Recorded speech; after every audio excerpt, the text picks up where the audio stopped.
Noong 1992, binadtrip ng Pepsi ang buong Pilipinas. Paano nila ginawa? Pag-usapan natin. Alam mo ba na dahil lang sa isang number, si Pepsi ang naging dahilan ng riot, demandahan, at may mga namatay pa.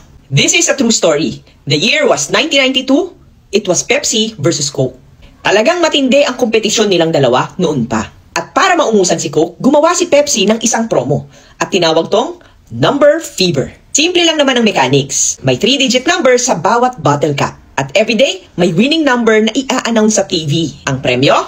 1 million pesos. Nung araw, sobrang laking pera na nito. Ang resulta, buong bansa ang na-excite. Bata, matanda, kapitbahay, lahat nangolekta ng Pepsi. Lahat bumibili ng Pepsi at lahat nangongolekta ng bottle caps o tansan. Ang ibang Pilipino nag-uukay pa sa basurahan para lang makakuha ng tansan. Ang resulta, lumipad ang sales ng Pepsi. From $10 million, naging $14 million to. It was a perfect marketing strategy until May 25, 1992. Nang araw na to, in-announce ang panalong number.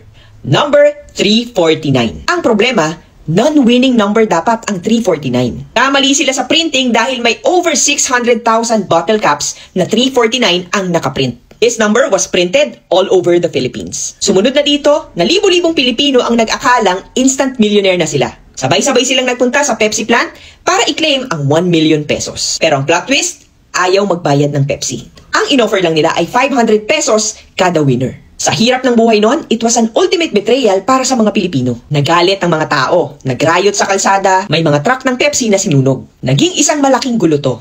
At 5 ang binawian ng buhay. Pero may isang taong lumaban para sa mga biktima at ito ay si Vicente Del Fierro. Isa siyang consumer advocate. Dinala niya ang 800 winners at idinimanda si Pepsi sa halagang $400 million. Lumipad siya ng Amerika para hanapin ang headquarters ng Pepsi. Pero ang natanggap niya, demanda galing sa Pepsi ng libel. Inuyog siya ng court cases hanggang sa binawian na rin siya ng buhay due to heart failure.